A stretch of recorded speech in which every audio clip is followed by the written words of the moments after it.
සියලු දෙනාටම සුබ දවසක්. අදත් ඔයාලා එකතු වෙලා ඉන්නේ ගෝල්ඩ් මාකට් එකේ අද ෆෝකාස්ට් එකත් එක්ක. මේ වීඩියෝ එකේදී අපි බලාපොරොත්තු වෙනවා ගෝල්ඩ් වල තියෙන හොඳම බයි සෝන්ස් මොනවද, සෙල් සෝන්ස් මොනවද කියලා අඳුරගන්න.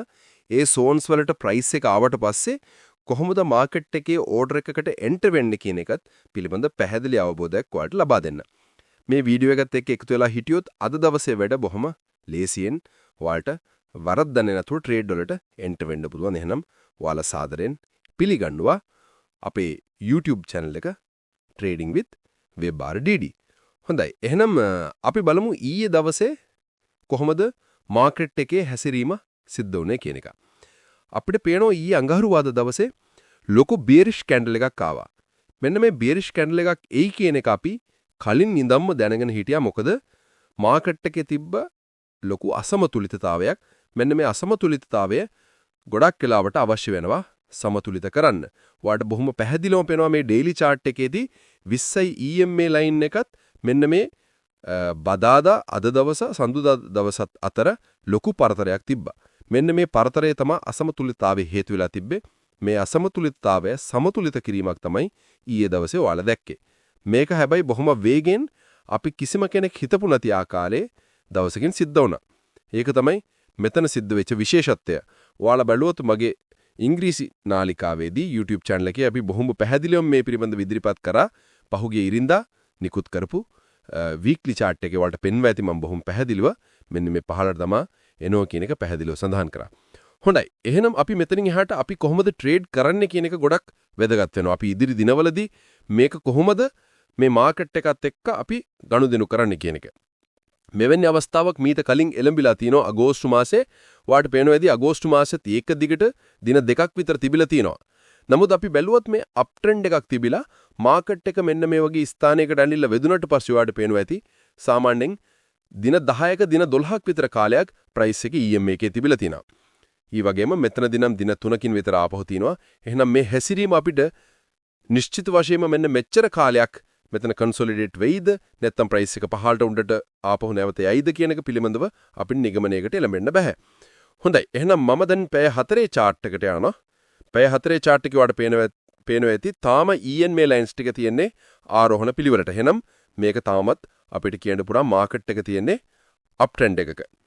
හොඳයි. දැන් අපි පැය 1 chart එකට ගියොත් පැය 1 chart එකේ EMA රේඛාවල ආරෝහණ පටිපාටි වෙනස් වෙලා 20යි EMA කියන එක පල්ලෙහාට අවිල්ලා තියෙනවා. ඉතින් ඒක නිසා අපි බයි කරනකොට මෙන්න මේ ලයින් එක ගැන විශේෂයෙන් සැලකිලිමත් වෙන්න ඕනේ. ප්‍රයිස් එක මෙතන වැදිලා නැවත වරක් පහළට එන්න පුළුවන් නිසා.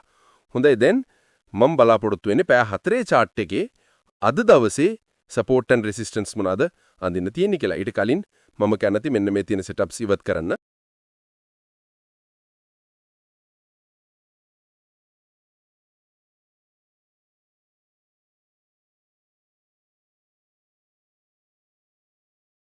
හොඳයි මං අපි බලමු මාකට් එකේ හැරවුම් ලක්ෂ මොනවද කියන එක. මෙන්න මෙතන ඊයේ දවසේ හැරවුම් ලක්ෂයක් වුණා. ඊට පස්සේ හැරවුම් ලක්ෂය වෙලා තියෙන්නේ මෙන්න මෙතන. එහෙමනම් අපිට මෙතන උනත් තාම පැහැදිලි හැරවුම් ලක්ෂයක් දකින්න හම්බෙන්නේ නැහැ. ඒක නිසා මම අලුතින් කිසිම වෙලාවක අද දිනේදී support and resistance ඇඳින්න යන්නේ නැහැ. එහෙමනම් අපි අද දවසේ ඊළඟට බලමු මොනවද buy zones සහ sell zones මේ පැය 4 chart එකේ අපිට හඳුනා ගන්න පුරුවම් කියන එක. අපි ඉස්සරළම buy zone එකක් ඇන්දොත් අපිට පේනවා බොහොම පැහැදිලිව මෙන්න මෙතන wick එකක් හරහා ප්‍රයිස් එක මෙන්න මේ EMA එකකින් උඩට ගිහිල්ලා තියෙනවා. නමුත් මෙන්න මේ අප් ට්‍රෙන්ඩ් එකේදී අපිට පැහැදිලිව පේනවා මෙන්න මෙතන තමයි මිල පරාවර්තනයක් වෙලා තියෙන මෙන්න මේ bearish candle එකත් එක්ක. ඒක නිසා මම අද දවස අපේ පළවෙනි buy zone එක විදිහට මෙන්න මේ ප්‍රදේශය ලකුණු කරනවා. ඒක තමයි අපේ පළවෙනි buy zone එක. ඒ වගේම දෙවනි buy zone එක විදිහට මෙන්න මෙතන පල්ලෙහා තියෙන මෙන්න මේ wick එක ලකුණු කරනවා. අපි මේක පැය chart එකට ඇවිල්ලා බොහොම පැහැදිලි ලකුණු කරගමු. එතකොට ඒ වගේම මම එහෙම නැත්තම් මෙන්න මෙතනට යට පහළට ගමු. ඒක ගොඩක් හොඳයි. මොකද ඒලග buy zones දෙකක් තියෙනකොට ඒක මාකට් එක පිළිබඳ තීරණ ගැනීමේ පොඩි අපහසුාවක් තියෙනවා. ඒක හින්දා මම මෙන්න මෙතන තියෙන මෙන්න මේ bearish candle එකත් එක්ක මේක ඇඳා. හොඳයි. එහෙමනම් අපිට දැන් buy zones දෙකක් තියෙනවා. දැන් මම sell zones ලකුණු කරන්න යන්නේ. sell zones ලකුණු කරනකොට මෙන්න මේක තමයි මට දකින්න එකම bullish candle එක මේ bearish market එකේ. ඉතින් ඊළඟ සැරේ මෙටෙන්ට ප්‍රයිස් එක આવොත් ඔයාලට පේනවා ඇති දැන්ට ප්‍රයිස් එක ඇවිල්ලා ආපහු බවුන්ස් වෙලා තියෙනවා. එහෙනම් මෙන්න මේක අපිට ගොඩක් වැදගත් වෙනවා. මෙන්න මේ සෙල් zone එක. ඉදිරියේදී මාකට් එක බයි කරනවා නම් මේක බ්‍රේක් අප් වෙනකම් ඉන්න එක. ඒ කියන්නේ ඔයාලට ඉංගිය තමයි අද දවසේ ඔයාලා බයි කරනවා නම් මෙන්න මේ බයි සෙල් ෆෝන් එක උඩට ප්‍රයිස් එක බ්‍රේක් අප් වෙලා බවුන්ස් වෙන එක ගොඩක් වැදගත් වෙනවා. ඒ වගේම මට මේ ප්‍රදේශයේ කිසිම වෙලාවක සෙල් zone එකක් අඳින්න අවශ්‍ය කරන කිසිම කැන්ඩල් එකක් අපිට පැය 4 දකින්න හම්බෙන්නේ නැහැ. ඒ වගේම මම මෙන්න මේ උඩ තියෙන බුලිෂ් කැන්ඩල් එකත් එක්ක සෙල් zone එකක් අඳිනවා. එහෙමනම් මෙන්න මේ zone 4 තමා අපිට පැය 4 chart එකේ අඳුර ගන්න පුළුවන්. වෙන්දෙන් මං යනවා පැය 1 chart එකට. පැයගේ chart එකේ අපි මේ තියෙන zones අපි අදාළ විදිහට පොඩ්ඩක් සකස් කරගමු. එතකොට පළවෙනියටම මගේ මේ ඇඳලා තියෙන buy zone එක මං කැමති තව දුරටත් මෙන්න මේ විදිහට සකස් කරගන්න.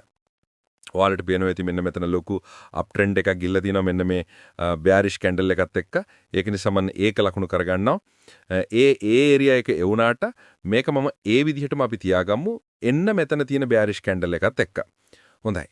ඊළඟට මෙතනදී අපි ගත්තොත් එහෙම අපිට මෙතන ටිකක් අපැහැදිලි ස්වරූපයක් තමයි තියෙන්නේ.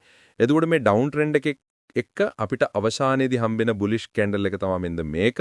ඒක නිසා මම එතෙන්ට මේක කුඩා කරගන්නවා මෙන්න මේ එකම බුලිෂ් කැන්ඩල් එකට. ඒ වගේම අපි බලමු මේ ලොකු ඩවුන් ට්‍රෙන්ඩ් එකේ අපිට කොහේ හරිද බුලිෂ් කැන්ඩල් එකක් තියෙනවද කියන එක. අපිට මෙන්න මෙතන ඩෝජි කැන්ඩල් එකක් හම්බෙනවා. මම මේ ඩෝජි කැන්ඩල් එකත් ඇඳ ගන්නවා අපේ තව සෙල් zone එකක් විදිහට. ඊට පස්සේ මේ zones ටිකක් දිග වැඩි නිසා අපිට ඕන නම් මේ විදිහට කෙටි කරගන්නත් පුළුවන්. අපිට එතකොට පහසුයි මාකට් එක අධ්‍යයනය කරන්න. හොඳයි. එහෙනම් අපිට අද දවසේ තියෙනවා buy zones දෙකක් සහ sell zones තුනක්. එතකොට මේ sell zones වලට ආවොත් අපිට sell කරන්නත් පුරුවන් මේ මාකට් එකේ තියෙන bearish ස්වභාවය අනුව. නමුත් බොහොම පැහැදිලි confirmations බලලා තමයි අපි මාකට් එකට enter වෙන්න ඕනේ. දැන් ඔයාලට පේනවා ඇති මෙතන ලොකු wick එකක් හදලා price එක උඩට යන ස්වභාවයක් තමයි අපිට දකින්න ලැබෙන්නේ. ඒක නිසා මම තාමත් කැමතියි මේ මාකට් එකේ buyer කෙනෙක් විදියට ඉන්න. හොඳයි. එහෙමනම් දැන් අපි ඇඳලා තියෙනවා buy zone සහ sell zones. දැන් අපි ඊළඟට බලමු අද දවසේ මේ ප්‍රදේශවලට price එක ආවට පස්සේ අපි කොහොමද market එකේ order එකකට enter වෙන්නේ කියන එක. හොඳයි. යන්නද අපි පළවෙනියටම මම කැමතියි ඔයාලට ඇඳලා පෙන්නන්න මෙන්න මේ sell zone එකත් එක්ක price එක කොහොමද හැසිරෙන්නේ කියන එක. මම පළවෙනියටම බලාපොරොත්තු වෙන මෙන්න මේක break up වෙලා මෙන්න මෙතන පෑ එකේ කැන්ඩල් එකකට හැදලා ඉවර වෙනකන් ඉන්න. මේ පෑ එකේ කැන්ඩල් එක හැදලා ඉවර වුණාට පස්සේ අපි මිනිත්තු 15 chart එකට ගිහිල්ලා chart එකේත් fair value gap එකට price එක යනකන් ඉඳලා විනාඩි 15 bullish කැන්ඩල් එකක් හැදුනාට පස්සේ ඔයාලට market එකට enter වෙන්න පුළුවන්. එතෙන්දී ගොඩක් වැදගත් වෙනවා මෙන්න මේ 20 EMA මේ කියන එක break කරන එක. මෙන්න මේ පෑ එකේ 20 EM එක break කරොත් එම අපිට බොහොම පහසුවෙන් market එකට enter වෙලා පළවෙනි profit එක මෙන්න මේ sell zone එකෙන් ගන්න පුළුවන්. ඒක තමයි අද දවසේ මම බලාපොරොත්තු වෙන පළවෙනි buy setup එක. ඒ වගේම අද දවසේ තව buy setup එකක් වෙන්න පුළුවන්. price එක ආපහු මෙතන පල්ලෙහාට ගිහිල්ලා මෙන්න මේ buy zone එකේ වැදුනොත් මේ buy zone එක ගොඩක් වෙලාට සම්පාත වෙනවා පැය 4 තියෙන අපේ මෙන්න මේ EM එකත් එක්ක. හැබැයි ඒ buy zone එකේ ගොඩක් වෙලාට සම්පාත වෙනවා අපේ මේ support එකත් එක්කත් පැය 4 අපි මේ ඇඳලා තියෙන. ඒ වගේම මෙන්න මේ 150 EMA කියන එක අපිට පහලෙන් තියෙනවා. ඒක නිසා මෙන්න මේ 150 EM එක ළඟටම price එක ආවොත් අපිට බොහොම විශ්වාසදායක විදිහට market එකට මෙන්න මේ විදිහේ setup එකක් කරා confirmations බලලා enter වෙන්න පුළුවන්. ඒක නිසා මෙන්න මේ දෙවෙනි buy zone එකට වඩා මෙන්න මේ පහළ තියෙන buy zone එක සම්භාවිතාවන් වැඩි market එකේ order එකකට ගන්න. මොකද මෙන්න මේ 150 EM පැය 4 chart එකේ තියෙන නිසා ඒක තමයි අපිට අද දවසේ දකින්න හම්බෙන දෙවෙනි setup එක. ඒ වගේම පැය 1 chart එකට නම් නැවත වතාවක් ගියොත් මෙන්න මේ sell zone එකේදී නැවත වතාවක් අපිට අවශ්‍ය නම් sell කරන්න පුළුවන් හොඳද confirmations බලලා.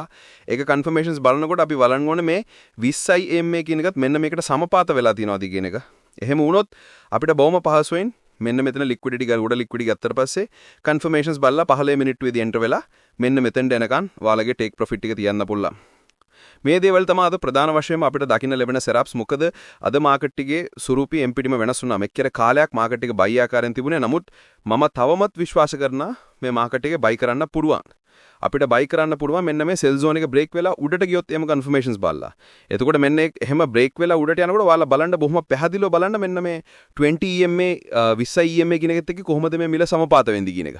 මේකේ වැදිලා ලික්විඩිටි කියන පල්ලෙහාට ආවම ගොඩක් දුරට පල්ලෙහාට යයි. ඒක ලික්විඩිටි ගන්න තු උඩට ගිහිල්ලා මේක උඩ බවුන්ස් වුණොත් මේක ගොඩක් දුරට උඩට යයි. ඒක නිසා මෙන්න මේ දේවල් පිළිබඳවත් සැලකිලිමත් වෙලා අද දවසේ අපි ට්‍රේඩ් කරමු. එහෙනම් ඔයාලා සියලු දෙනාටම ස්තුතියි අද දවසේත් මාකට් එක ඇනලිසිස් එකත් එක්ක එකතු වුණාට. එහෙනම් තවත් අලුත් වීඩියෝ එකක හෙට දවසෙත් අපි හම්බ වෙනකම් සියලු දෙනාටම සුබ දවසක්.